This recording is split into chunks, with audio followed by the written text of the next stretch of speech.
to the In His Voice podcast hosted by me, Rob L. Lowe, where we talk about those things that deeply impact the lives of boys to men.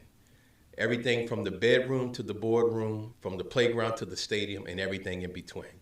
And before we get into today's show, remember to do this. Remember to like, subscribe, and share. And go ahead and hit that bell button so you can get the latest updates from the podcast. And thank you for tuning in. All right, today's episode, man, we're in season 2. If you saw last week's episode, I hope you got something out of it. This week's episode is really special for me because it's a topic that we don't discuss often. And I'm saying I'm happy because this is my first episode where I actually have female guests on. And we're going to talk about a variety of topics as it relates to young men, young boys, and also men. As you know, we don't bash women. We don't bash men on our show. So if that's what you're looking for, this is not the format. But we really do want to have a meaningful discussion. And so I have 2 guests on the show.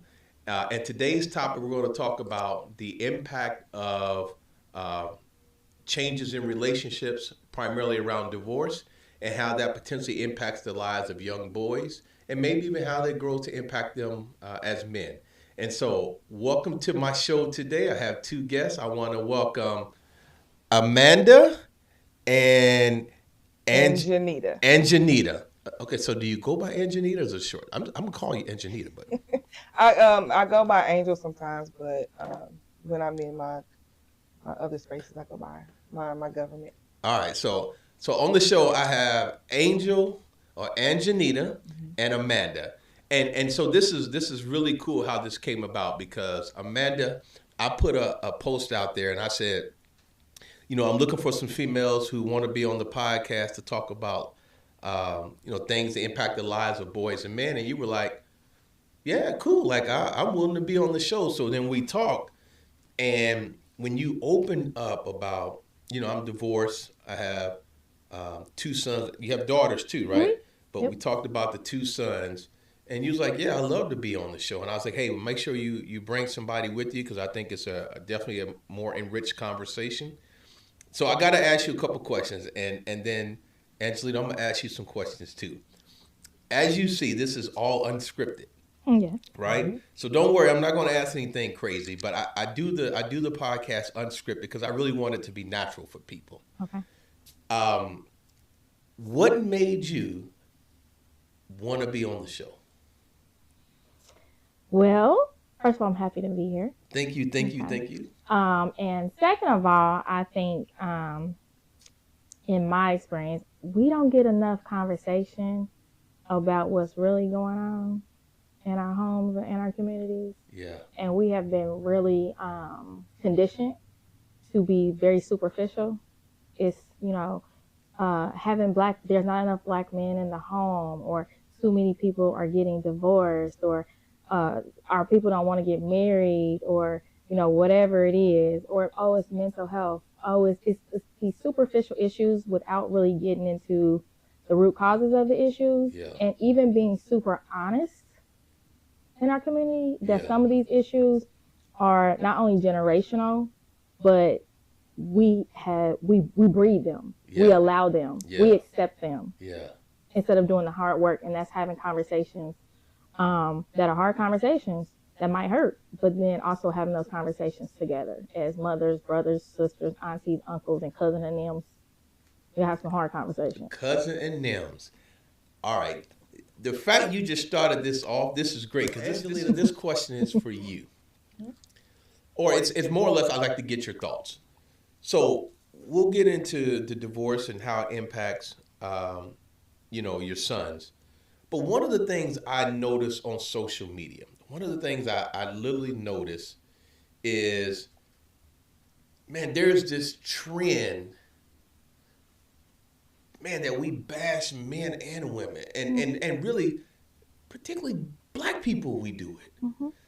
And so what I mean is, if you go see a post and someone says, hey, get you a woman who is a queen, uplift her, treat her right, get you a woman who does these things, don't do these things, you'll get some men who'll be like, absolutely, that's, let me say it differently. If you have a woman that goes on the internet and says, look, you need to take care of your man, get a man who does this, and they deserve this, blah, blah, you'll get a bunch of men who go, absolutely, she's speaking right, listen to her. You'll get a bunch of women be like, they ain't jack, and they just saying this, girl, you don't know, I don't believe you, and vice versa. Yeah. You get a man who go in there and say, listen, if you got a woman, you need to be this, you need to do this for her, you need to treat her this way, you need to do, and you'll get women who go like, absolutely right, he's right, all these men don't listen, and then you'll get men like, dude, you crazy because they this, they that, they this, and you go, and I look at it and I go, how do we take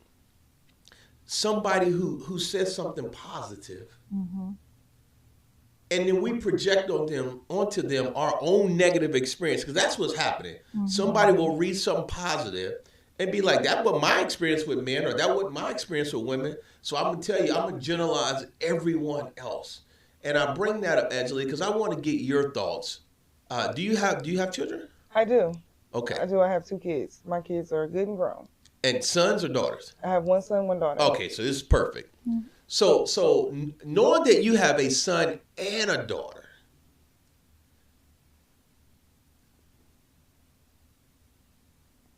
did you raise them the same? Was it different trying to raise a son versus a daughter? And how do you prepare them for healthy relationships when they get older? Well, if you ask my kids, it was definitely different. Okay.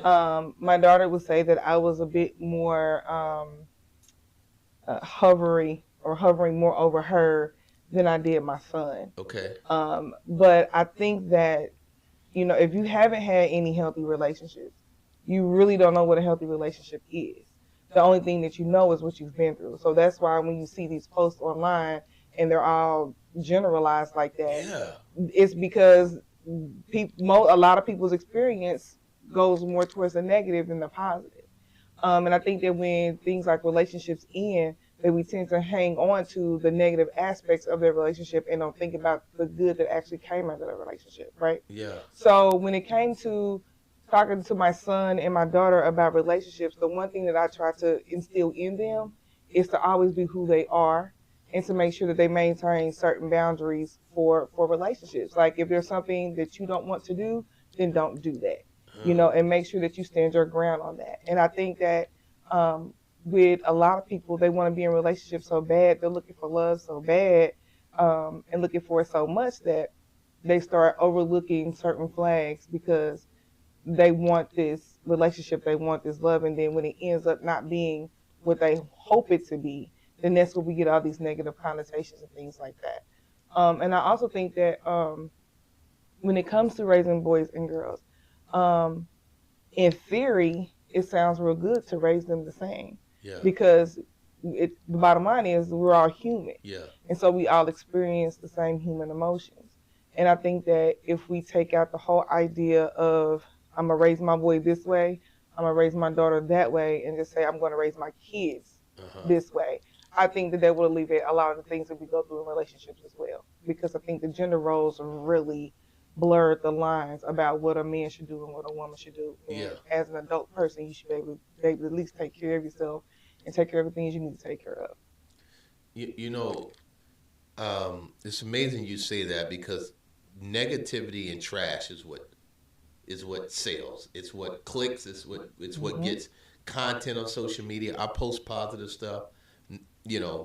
I'll get some views, but if I post something negative and bash women or bash men, say something controversial, it's going to take off. Raising sons. So both of you have sons, and like I said, I'm gonna come to the relationship piece. But having sons, at what age did you was there a shift in how you parented your son? So at a certain age, did you parent them a certain way, and then when they got to be teenagers, did you change, or was it always the same? Because as a young man, in my book I talk about I lost my mom at the age of 7, right? And 6 months before that, I saw my stepfather get killed. So I grew up with my sisters. We were raised by our grandparents, but I got a grandparent's love. I didn't get a mother's love. right? And it's very different. I got a grandparents' love who was amazing, but my grandmother raised me with a bunch of other grandkids around, right? So me and my sisters lived there, but there was always somebody else there.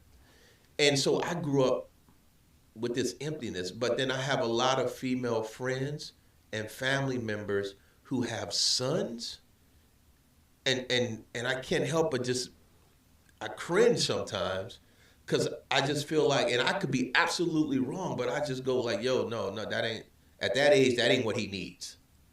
So I'm making a generalization, but for you as a mother of sons, was there a period, and what did that look like? So I think I want to. Let's go. All right. So I don't know if I told you this in our conversation, but my mother died when I was 9. Oh, bless you, bro. And I'm named after my grandmother. So my grandmother's name was Amanda. My name is Amanda. Okay.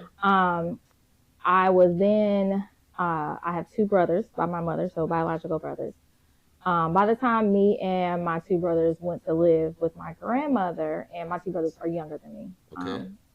there were already 8 other cousins living with her because 2 of her other daughters had already died. So my grandmother had her own 7 kids and then raised 12 of So how many was in the house when you were there? Oh, see, now that don't see you talking about how many grandkids. Now living there, But 12. living there, 12. I'm 12. just, man. All my first cousins, including and then my 2 brothers. But we had, a rotation of family in and out of that house. Yeah, that was our house. And so my cousin Gail knows, she's producing, but she absolutely knows that was our house. Yep. So my family is from Grenada, Mississippi, grandmother and grandfather. And we lived off of 40th and Arlington back in the late 80s, early 90s. So back then that was middle class. Yeah, it was. And we were that family that had a whole bunch of kids and people living in that house. Yeah. But nobody knew who was actually who. And we didn't have all the things everybody else had, but everybody wanted to be at our house. All right. We had the home cooked meal. We had the home cooked meal. We was the kids that couldn't go in the front yard ever. If you wanted to talk to us, you had to come in the backyard. And kids that had 2 parents with great jobs was at our house consistently because we had home cooked food and we had great kickball games. Okay. Okay. Where'd you go to school? Arlington? Uh-huh. Yep. And you lived off of 40th and... Okay. 40th and Catherwood, right off of 40th and Arlington. So, because my aunt lived off of 39th and Sheridan. Okay. So I hung out over there. I went to 94. Yep. And so I don't know when you came out of high school, but a lot of my friends grew up in that area. I hung out over there all the time. Yep. And one of my closest friends grew up over there off of Sawyer. Yep.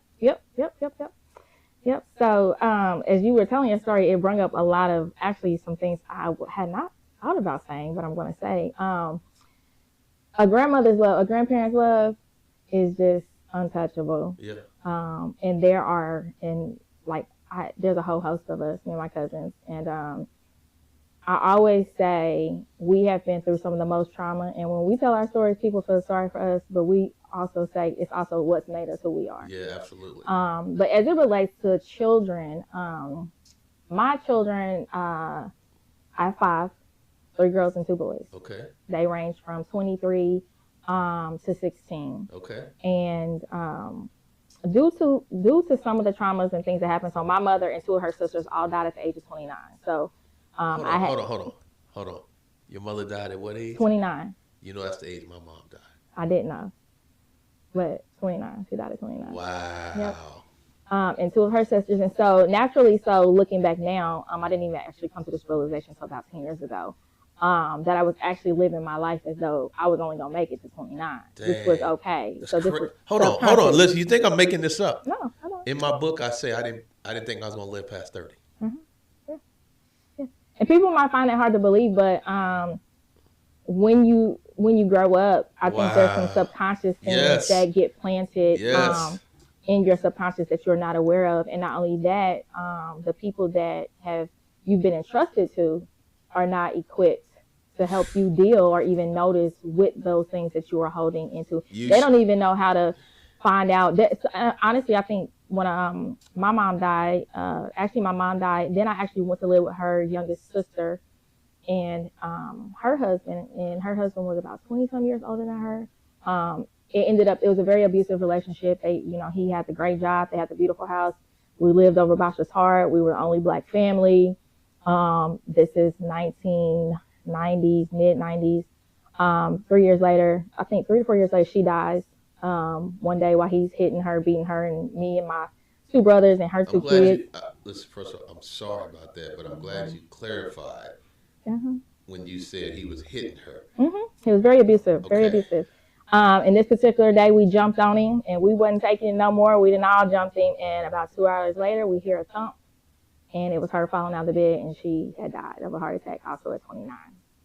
So that is when we ended up going to live with my grandmother, who my grandmother has been a constant. My grandmother and grandfather were a constant in our lives, always. So went to live with her, which is where I wanted to be. But from that point on, we had a pretty decent upbringing as it relates to, the home life, right? Yeah. But there are a lot of things that I've seen that, I didn't understand as it relates not just to moving, but even mental illness in our family,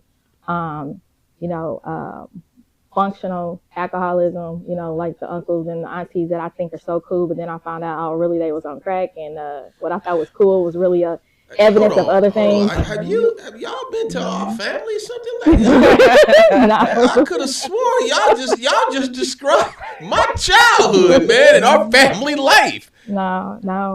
This is a lot of families actually, and I think my grandma, which my family and my cousins will tell y'all, she loved me the most. I got away with everything. I was the favorite. I don't think that's the case, but maybe it was. So don't tell none of them that, right?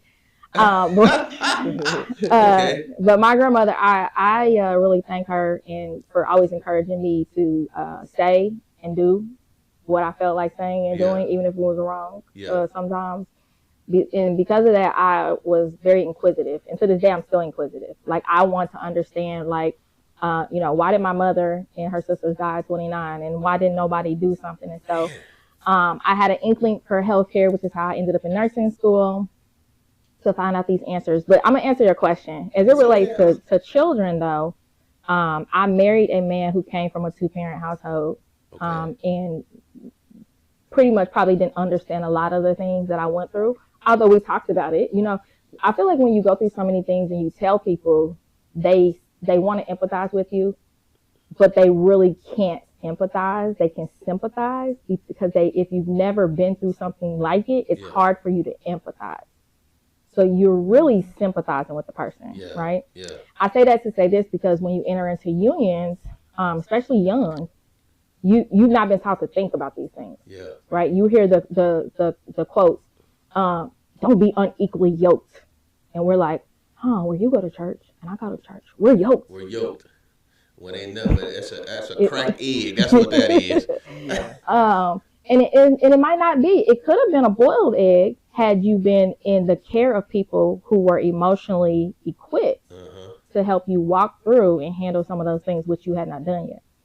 And so we got married after we had 4 kids. Then we had a 5th after we were married. And honestly, my upbringing and the accomplishments and the things I had gone through really taught me to want to parent my children in a way that I got to teach them everything I need them to know, because I might not be here when I'm 29. Ooh. So how old were you when you had your first?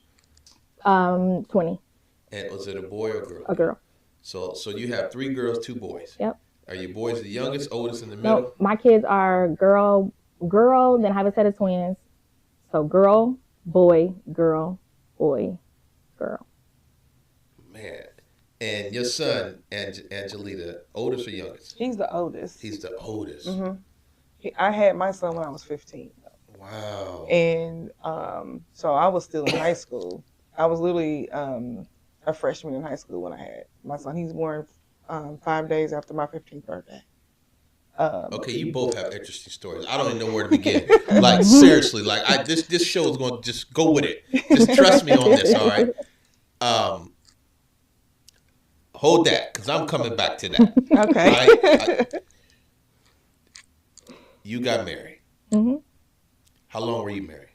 7.5 years.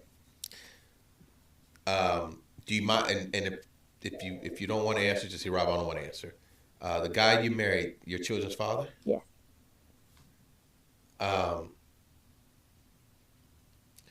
The divorce and the impact on your children, primarily your sons. What did you see?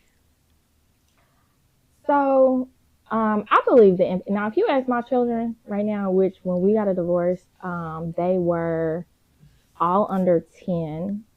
And some of them remember specific things, but the one thing that I remember to a T was the arguing. And if you ask them now, you know, some people probably won't ask the kids, they'd be like, my mom and dad, I wish they would have never got a divorce. My kids have never said that.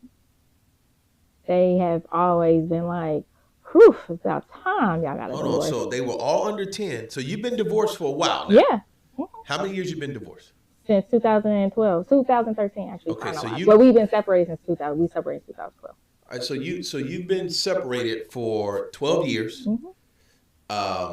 And when, you know, because they were all under 10, but they remember all of the arguments. Yeah.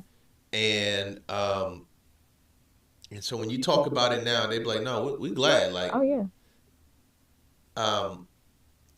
Your sons in this situation, because sons are like usually protect. There's this bond about mothers and sons, right? Yep. Tell me about that. Like, how was the impact on your sons? Yeah. So, I'm pretty sure I raised all my kids the same, but according to their personalities.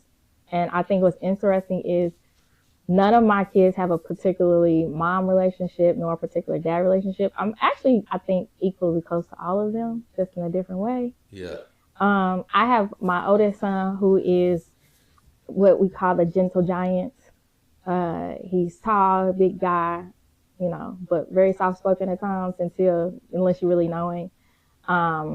His girlfriend tells him he's a lot like my mom. He's a lot like me. Like, he's really clear about, you know, straight to the point. Everything is like, you know, white or black. 1 + 1 = 2 type of stuff, yeah. Right? Then I have my youngest son who his dad says is just like me. You know, he's all over the place. He's emotional. He's this, he's that. And I think as it relates to me as a parent, and I have to tell you about the sons, I feel like, you know, they had the same upbringing. They could have had the same relationship with their father. They do have the same father, but they took away different things from their relationship with the father. So I have one son who I will tell you, I think he has taken everything what not to do. Okay. And that's how he's operating in life. Yeah. He's like, yeah, see, that didn't work for you when you did that, so I'm not going to do that. Uh-huh. And then I have another son who's like, well, you tell me don't do this, but I see you doing this. And so he hasn't been able to necessarily, I think their identity matches up more with my youngest son and his dad. And okay. It has caused more of a issue for my son to be able to navigate life, especially as an adult. He's 19 now. And it's really disheartening to watch because... yeah, mom, and you're like, man, I don't know the circumstance, but I imagine you're going like, look, but I don't want you to make mistakes. Some mistakes will cost you dearly. Yeah. Does his older brother step in and try to rationalize with him? He does, and I find myself more so, especially the last year and a half, leaning on my older son. Yeah. You know, he's always been a great big brother. All of my kids will tell you that. The voice of reason. But then we get into this point where I feel like, and I've said, you know, to my son and to his dad, actually just a day and a half ago, like, you guys got to figure out, is this really worth it, right? Like, and I can say to my son, which I did, like, I'm your mother, so I'm asking you if what is going on is worth you being disrespectful, is worth you not talking, is worth you y'all yelling at each other. Because if he wasn't here tomorrow, what would you do? Would it be worth it? Would it be worth it?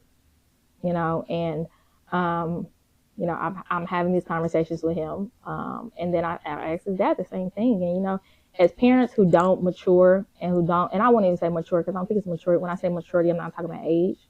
I'm talking about maturity as it relates to emotions. Yeah. Maturity as it relates to communication. Yeah. You know, if you ask somebody what's a good mother, what's a good wife or a good husband, they're going to say somebody that can communicate. But what does that really look like? Yeah. What is really communication? Because when you don't say something, you communicate. What was it like raising your sons versus raising your daughters? So I feel like my sons were a little easier than some of my daughters, or difficult in other ways. But I'm also I'm a tomboy. I grew up a tomboy. Okay. So I was closest with boys, closest with my boy cousins, closest with my uncles growing up. Yeah. I think I've always just been that person that, oh, she's a girl, but she cool. She can, she cool. Yeah. You know, I've had brothers and cousins that have boy birthday parties and they're like, can't none of the girls come, but I came, I was there. You know what I'm saying? Yeah. Like, so I think naturally it was easier for me with the boys. And my girls, I don't think it's been hard. I just think that my ability to relate as much emotionally, not that I'm not emotional, it's just like I've never been the girl that's like crying, like, oh, I fell and my slipper, my heel broke. Yeah. Like, that's not, that's never been me. So I wasn't the woman that while I was pregnant, I was like, oh, I feel my belly, it's kicking. I'm like, when is this coming out of here? Because I got things to do. And, so I think that's why it's been easier. It was easier with my sons, but I honestly don't think that I raised them. I don't think raising them was different. I just think their personalities require different things, and I adjusted accordingly, if that makes sense. Okay. All right. And Angelita, I'm coming back to you. 15 years old. Mm-hmm. Not just a mom of a son. If you can go back and just tell me whatever you want to share. What was that like when you realized, one, you were pregnant, two, I'm about to have, or two, I just had a son, and then like what was that adjustment like for you? Well, I didn't find out I was pregnant until I was almost 6-7 months pregnant. Yeah.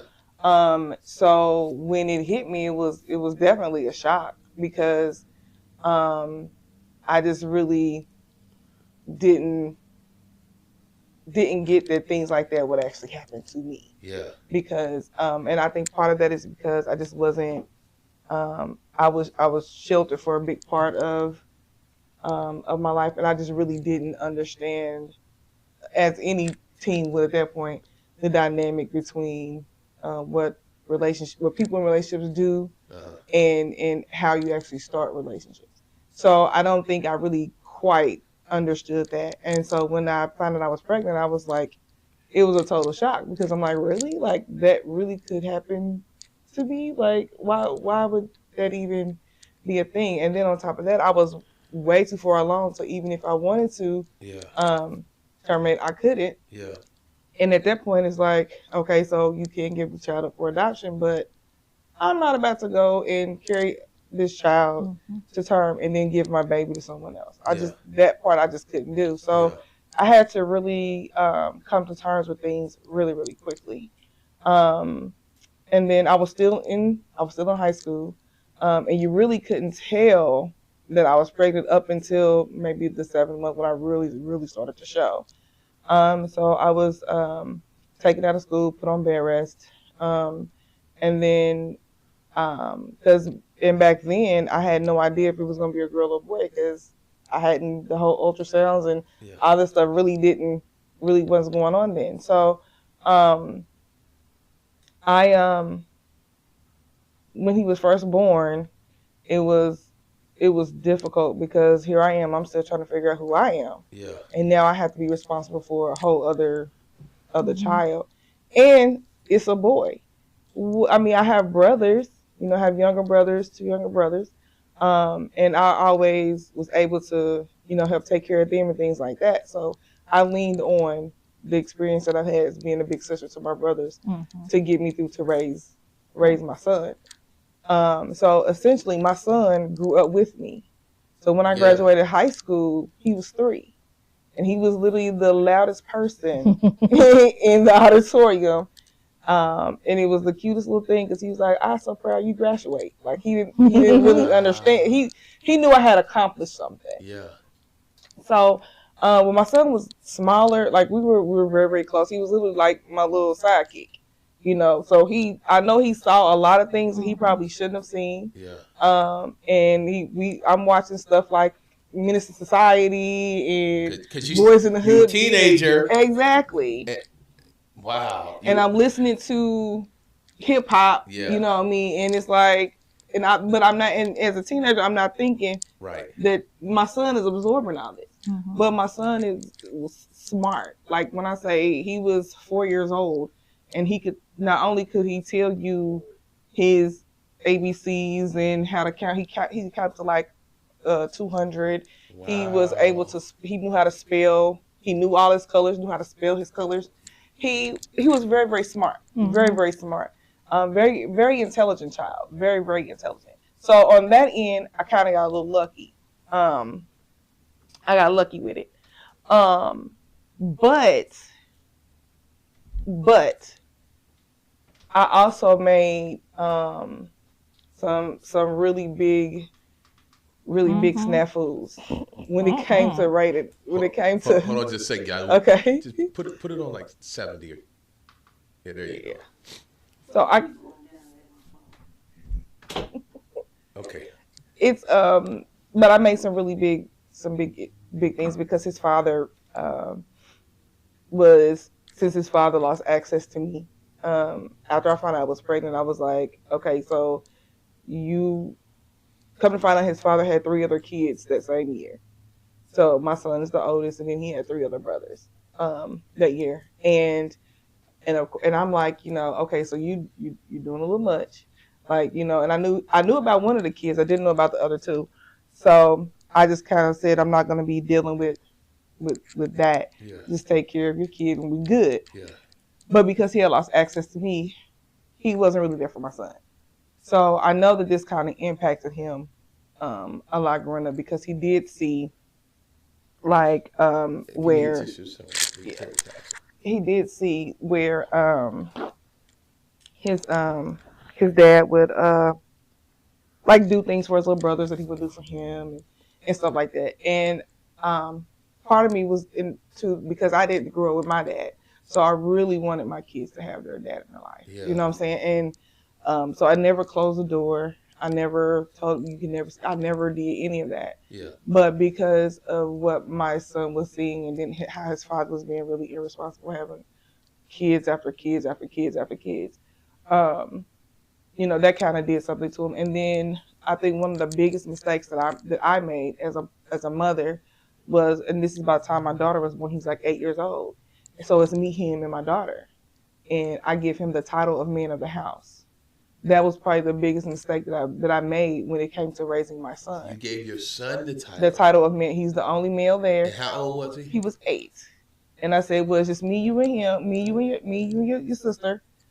So you're the man of the house. This is what you do as the man of the house. Yeah. You take out the trash, you protect the sister, and things like that. But what I didn't realize was how much he took that to heart. So when I did get married, our relationship suffered. Oh. Because at that point, it didn't help that the man I married should not have been the man I married. Period. Okay. So he wasn't a good man to marry anyway. Or somebody that I felt like he could have poured into my son, but he just wasn't able to, and that caused the friction between my son, because now here is a man who is the man of the house.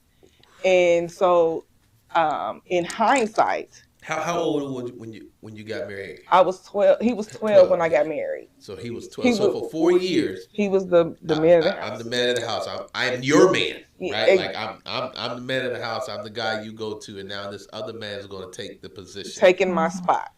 And being in the household with the type of husband that I had, yeah, and then having my son who's now heading into being a teenager, it was almost like it was always like a fight between them, and it was always me in the middle of that fight. So, and like, I don't know of some of the things that may have gotten into it about. Yeah. And I don't know what their conversations were. But I know that it was pretty bad, and it caused a lot of friction. And that period of time when I was married was also the same period of when he's a teenager. So he's trying to figure out who he is and filter out all this other stuff. And then he's in this home where he's not he's supposed to fall back into the son role, but he's always been a fierce protector of me ever since he was little. He was always a fierce protector of me. So I think raising him that within a 7 hindsight, now that I can actually see, that was probably the point where I really messed up. Because up until then, my son and I were really close. Like, he was like very, very good kid, very smart kid, and very inquisitive. And I tried to always foster that sense of things in him. Very protective, very loving over his sister, all of that. But that time when I got married, it was just a total, it's almost like the light switch went off and my kid was no longer a kid that I recognized. And that period of life is like, if I had to go back and do over, I would definitely do that period, because I think that's the period that set my son, that changed the trajectory of his actual life. It's interesting you say that, because in the beginning of this podcast, I talked about, and if you guys see this, I hope you don't take offense to it because it's not personal. But I have female friends and family members who have sons, and they raise them as single moms, and these are wonderful women with the greatest intentions. But there are times I would be like, you coddling him. You coddling him. No, he can't get that. That ain't what you do. He's got to feel this. And as a man, there were things I could see far off that I couldn't say. I'm like, I already tell you how this movie go in, because he didn't get that thing that young boys. There's this. It's really weird to say. I'm from a different generation. I was raised by my grandparents, right?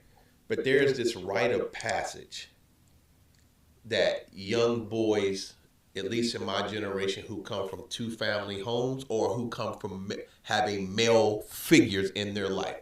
It could be an uncle, it could be a cousin, whatever.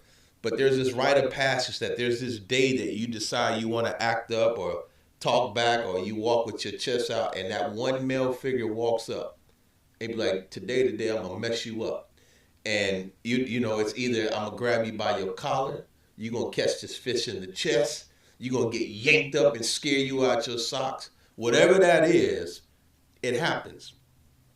But when I heard you say, and you're probably the first woman I've ever heard say this, right? I've ever heard say this. And I'm not saying others don't, but you're the first one I've ever heard say that I go back and I look as a mother and realize there was a period. I didn't pay attention to what I was doing that would affect him later in life. I've never heard someone say that.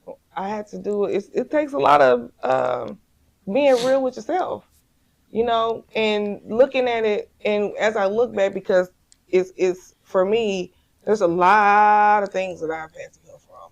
A lot of things. Yeah. And going back and trying to figure out, I figure if I can figure out the point where I messed up, then I know that I can atone for that. Yeah. Because a few years ago, my son and I weren't even speaking. We had gone about 4 years without even talking to each other. Based upon, because of all the frictions and things like that. And then, he had gotten disrespectful to me and like things like, and I'm like, wait, why is this happening? And I know it was a lot that he blamed me for. And I'm not going to say that he didn't have a legitimate reason to not blame me for that. But in hindsight, I see exactly when it happened. Wow. And I see the trajectory that it put him on. Now, himself, my son has 7 children. Yeah. And I see how he's trying to parent his own children and how he's trying to be there for his own children. And I know a lot of that is born out of him not having that in his life, but that's still not without struggle, because now you're dealing with your children's mothers and you're dealing with their things that they need to heal from. And it's a lot of trauma surrounding all of that. And I think that until, number one, we talk about it and we put it out there, I think it's going to always, that's just something that's going to always be, if we cannot talk about it honestly and just be honest with ourselves and like, yeah, I messed up. Yeah, I did do that, and stop saying it wasn't me, your dad, your dad, your but you dad. also say, but I did it with good intentions. I just didn't realize the repercussions Yeah, right. of either things I exposed you to or changes I made, but not recognizing that it was going to impact you on making these changes. Because I'm pretty sure you and most mothers would never do anything intentionally that would derail. But sometimes, man, our desire to love our kids, the way we love them, sometimes creates frustration. So I have 2 daughters, and because I grew up without parents, and because I grew up around some circumstances in my life that I didn't want them exposed to, I didn't bring them to Indianapolis a lot, right? And when I did, we all stayed in a hotel. I wouldn't let them stay at anybody's house whatsoever. I didn't care. I didn't care how people felt about it. And I talked about some of my own childhood and experiences and frustrations that I had. So because I didn't bring them around, and when I did, I hovered over them. They heard me talk about my negative experiences, but I didn't talk about a lot of my good experiences, right? They was like, Dad, I don't want to go to Indianapolis. I don't want to go there. Like, why would you want me to go there? All this stuff is bad and that. And I was like, and then now they're adults. And when I was here working, I wanted them to come visit. Like, man, I'm not coming there. Why would I go there? Dad, you don't even like being there. And I realized, I was like, man, I took all my hurt because I was trying to shelter them and protect them. But maybe I overdid it. And I put on them all of my pain. And so now they grew up with this thing, like, as if they experienced it. You know what I mean? Like, and I look back and I go, man, wow, how come I couldn't see that? How come I couldn't see that what I was doing was going to affect them later in life? That when I did come here and I needed them to come visit me and come stay when I was working here, they was like, yeah, no, I'm not coming there. And it was so, I'm not going anywhere. I'm just going to do this and get out of here. But they're really, really close with my wife's side of the family. They're really close with their aunts, their cousins. I mean, like, super close, but not with mine. But part of that is on me, because that's the narrative that I painted and then hovered over them. And in other things in life, I was a super overprotective dad. Like, my daughters told me I had no idea. They were mad at me because I wouldn't let them climb trees when they were little. And they said, Dad, because you said because we had a dress on that zipped up in the front, you were so afraid the dress was going to come down. I was like, but I was. It was one of them zipper blue jean dresses. I was like, yeah. Or I didn't want them to wear it to school. Something, I was like afraid that little boys was going to unzip it. But they liked it. But in my mind, they didn't realize I had been exposed to something when I was 5. I had done things from the time of 6 till 13 that I shouldn't have done. I had things asked to be done that I was like, yeah, no. So, but I never told that because we were too young. But as you can imagine, my actions were no, no, no, no, no. And then when they told me later, I was like, man, I didn't let you climb a tree. Well, you know why I didn't let you climb a tree? It's because I fell off a porch when I was 12 doing something I shouldn't have done, and I broke my arm. So because I broke my arm, they can't climb a tree. Y'all can't climb a tree. As crazy as that sounds, I'm listening to it now and I go, dude, it took me 43 years to go talk to someone about all this BS that I was carrying around, not realizing how it impacted my daughters. And so both of you, here's a question for both of you. How hard was it? You touched on it a little bit. How hard was it introducing a new man in your life to your sons?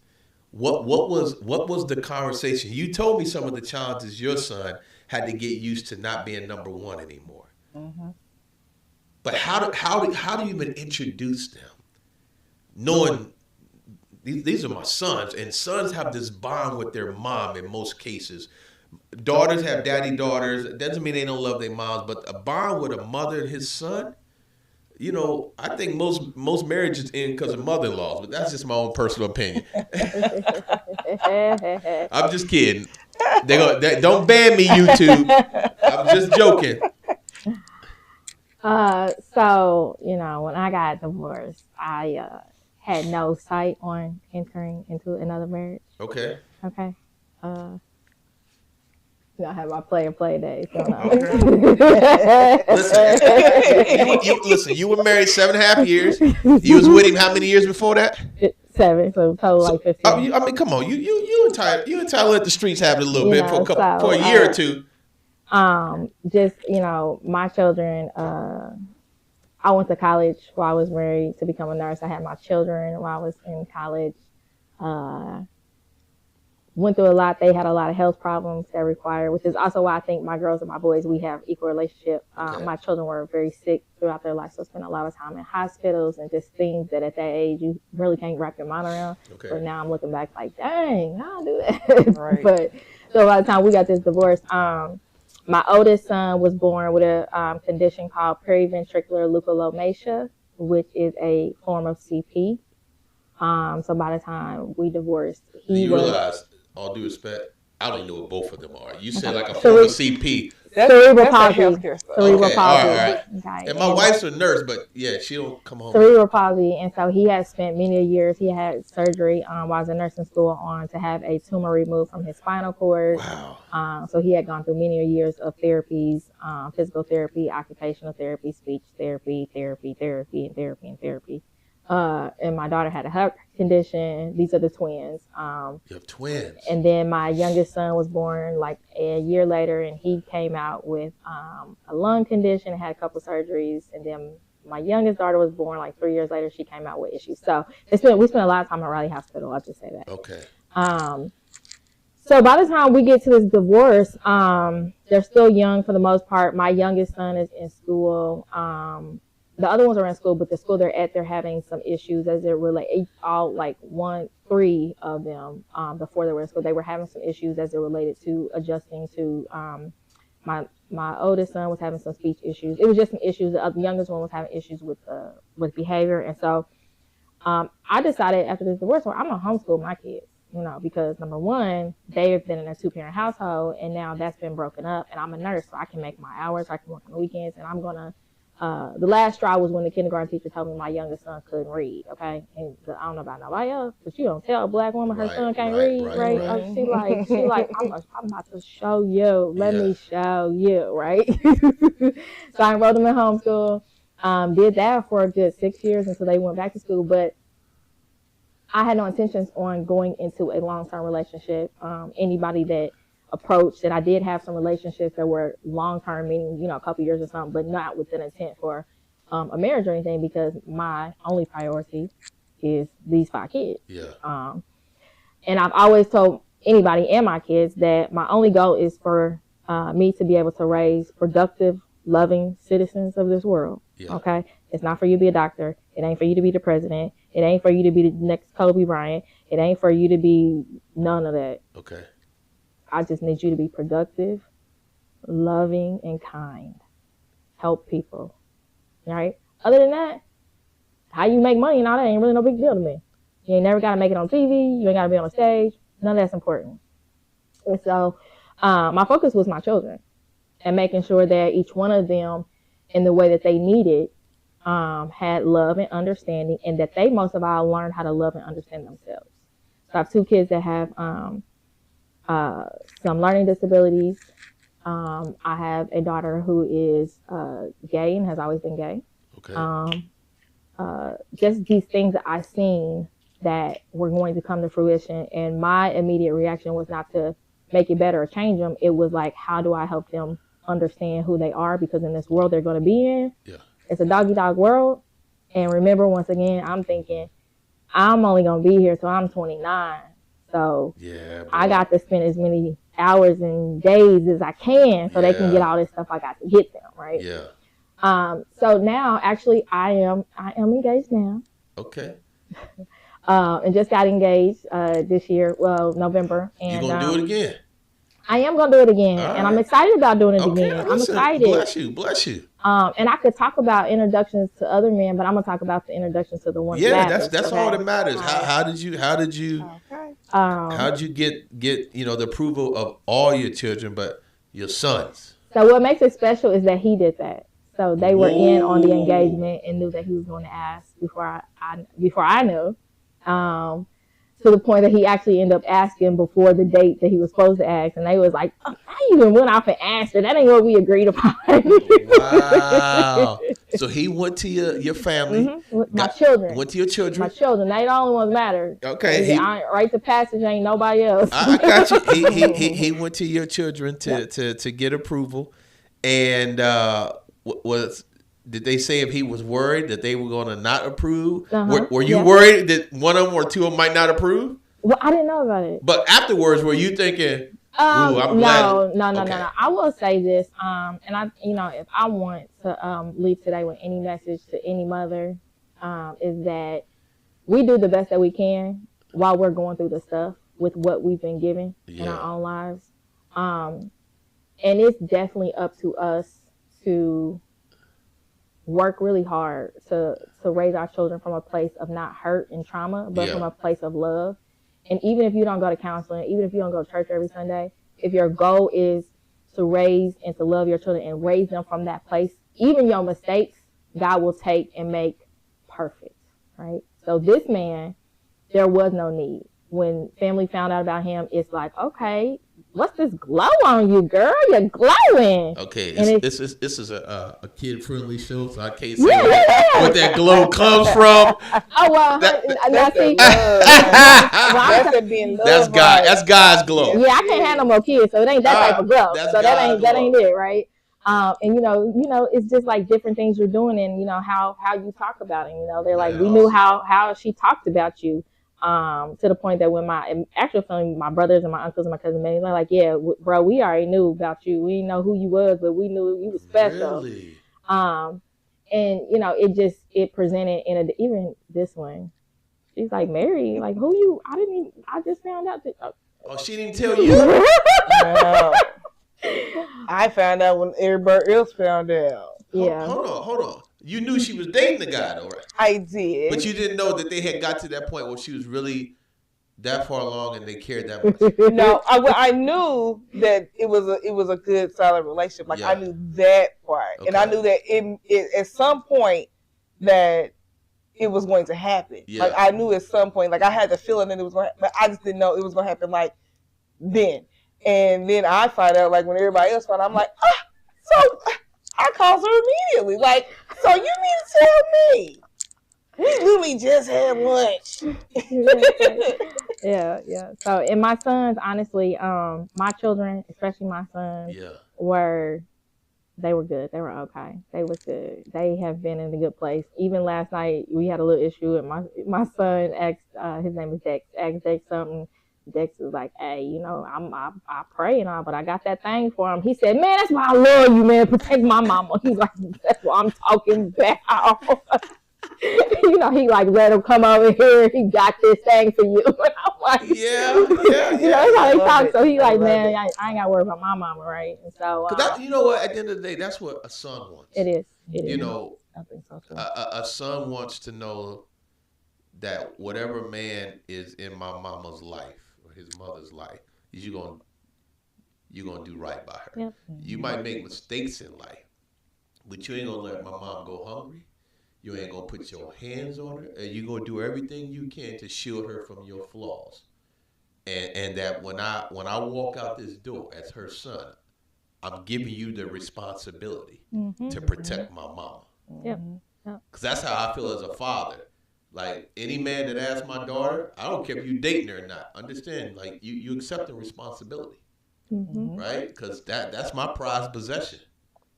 And I think as a son, people feel that way. For you, so you're married. No. Did you get married? I did. All right. So we talked about you in that transition. How long did it take you? How long did it take you before you realized, ooh, this is going to be hard for him or hard for us? Ooh, it wasn't long. It didn't take that long. It started literally with just, after we get married, and I'm still trying to have that still same relationship with my son, and I noticed that he's pulling away from me. And then I noticed that when something is going on with my son, usually when something's going on, mama's stepping in to handle that. Yeah. You know what I'm saying? And so, but then my then husband is like, you're coddling him, you're not letting him do this, and I don't understand why he doesn't want to do so. I was like, well, maybe it's because he's not that type of young man. Yeah. There may be other things like that interest him outside of like the whole sports thing. He likes sports, but maybe he likes art more. And that's common too. Not every boy want to play sports. No, he liked it, but maybe his interests were. He was multifaceted. My son was, when I say that my son was a nerd, he was really a nerd. Okay. But he was just a little cute, little handsome, intelligent nerd who was very, very witty, and he did like sports and things like that. But for the most part, he just kind of wanted to do his own little thing. So stop pushing what you think he should be on him. Yeah. And then he started getting my son started getting in trouble in school, which was the big red flag for me, because my son was basically a straight A student.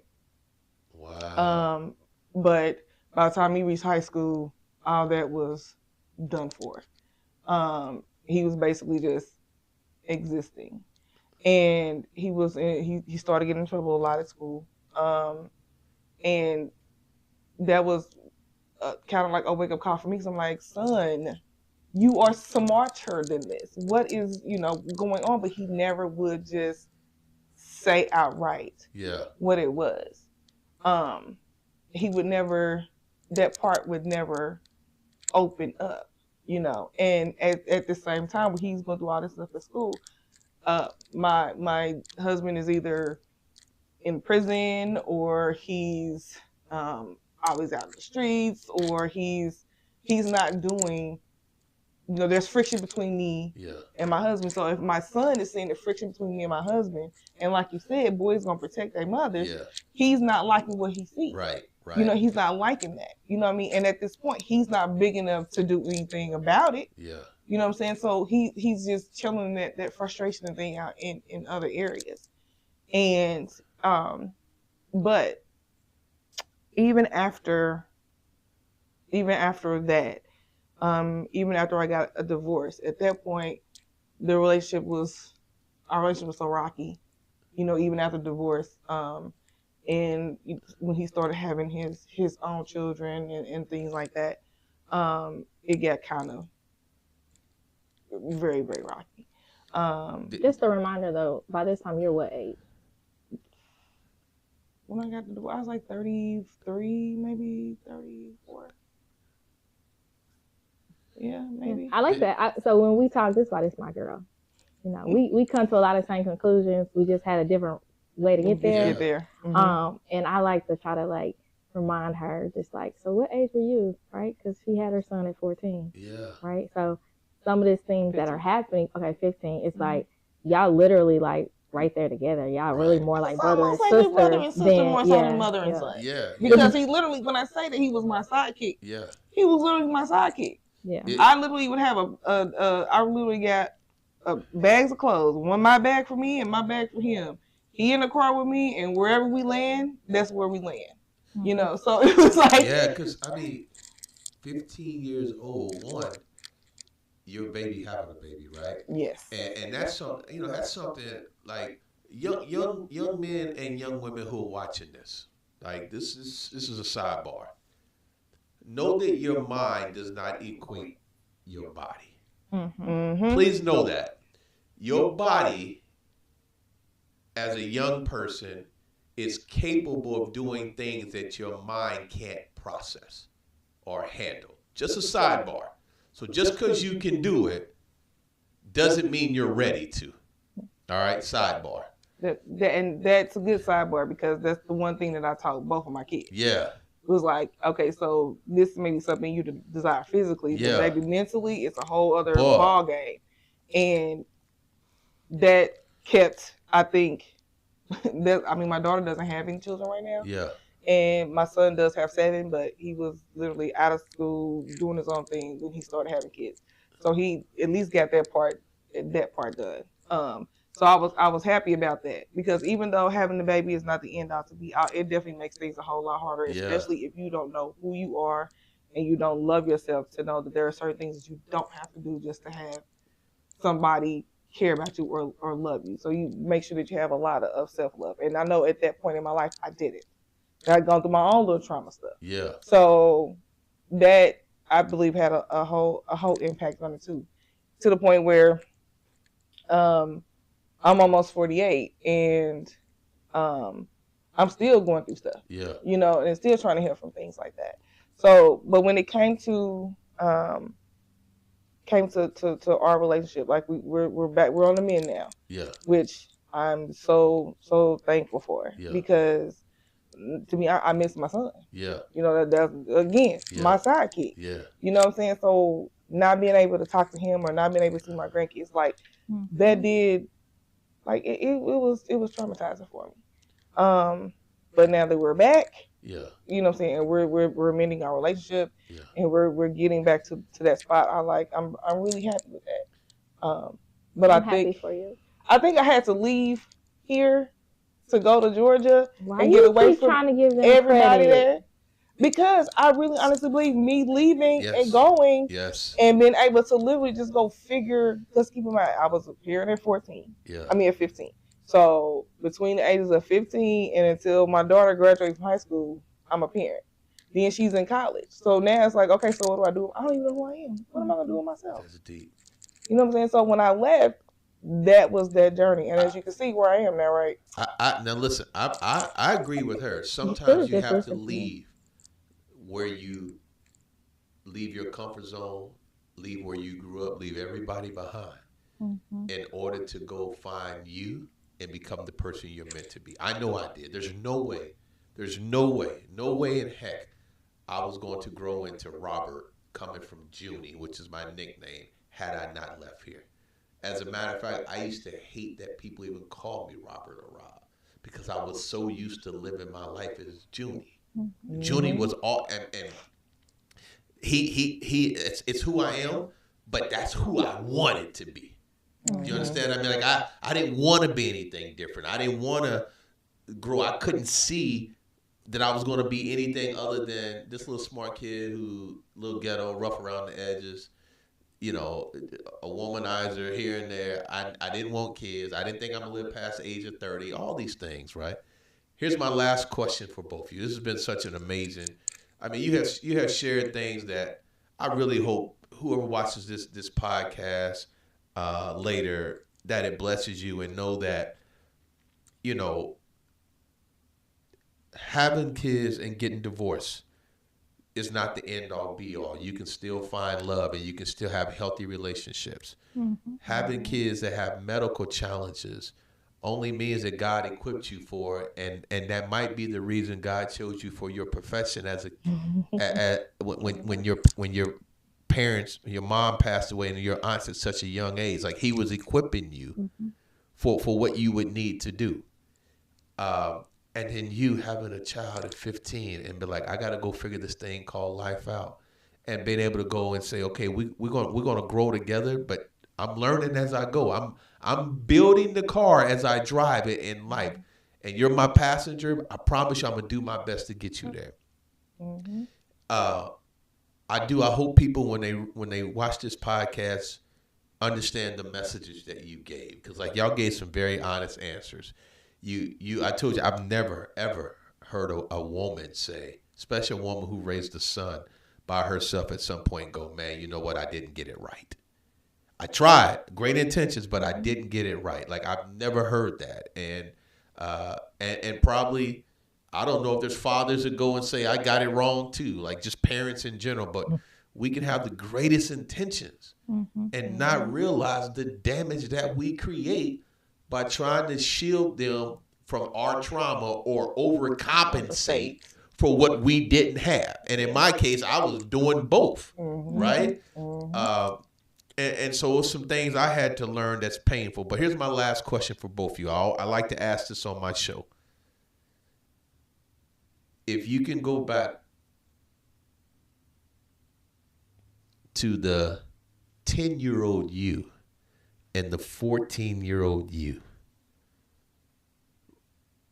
right before those life-changing events or right after, what would you tell yourself?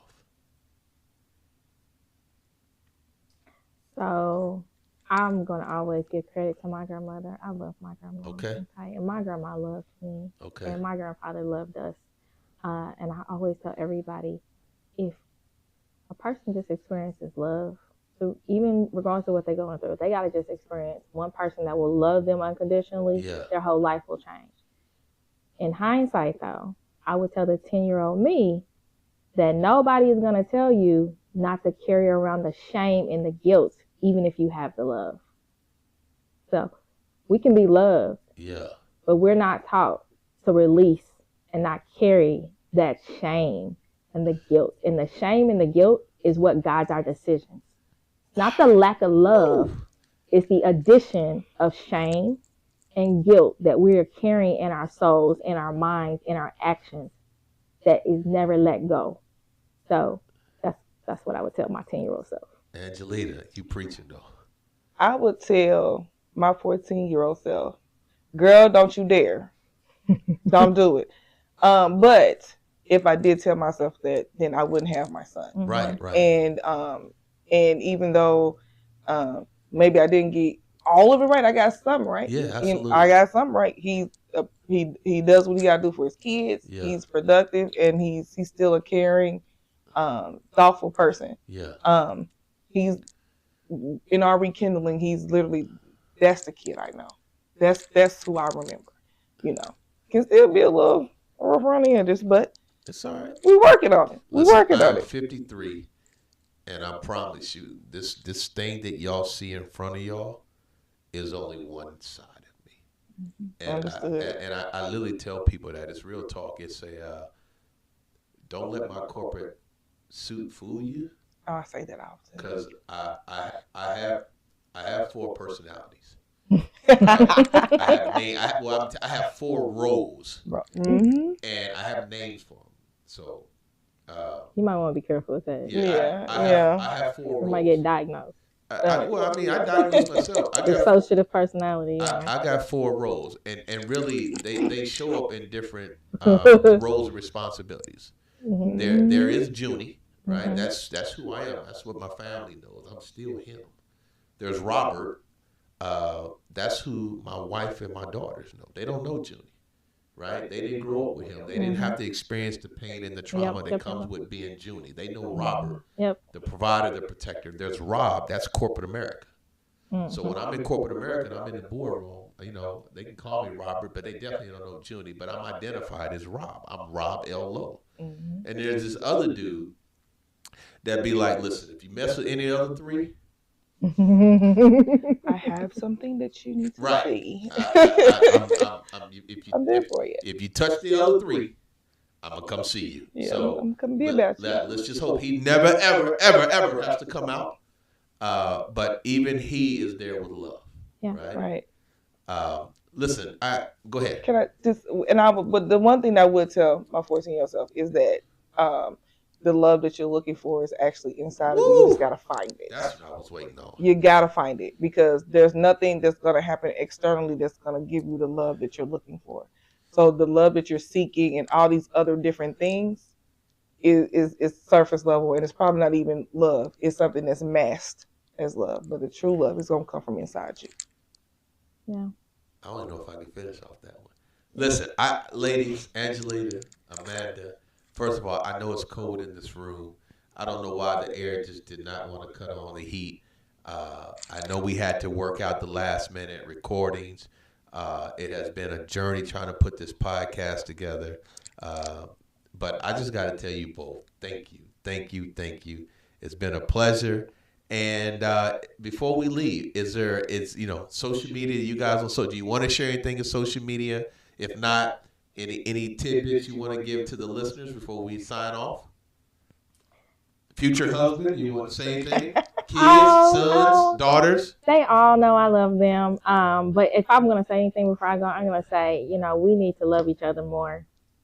We have spent too much time focused on things that we have been conditioned to focus on that are literally tearing our community and our homes apart. Awesome. And if we can just go back to the basics, love you, you love me, we get a lot further. We arguing, we fussing, and we up in roars about things that don't matter. We can't take the cars, the people, the shoes, the clothes, the houses. We can't take none of it with us. None of it. And at some point, especially in the Black community, we should get tired of only seeing each other at weddings and funerals. Ooh. Listen, I can't say nothing else. Well, listen, I'm about to wrap this up. I've had a great show, a great host. I want to thank my cousin Gail, who's producing this behind the scenes. I want to thank my guests, Amanda and Angelita, for a wonderful show. And thank you for tuning in. Remember to like and subscribe and share. Hit that bell button so you can stay abreast of the latest content. And I'll see you again next time on the In His Voice podcast. See you later. Hey.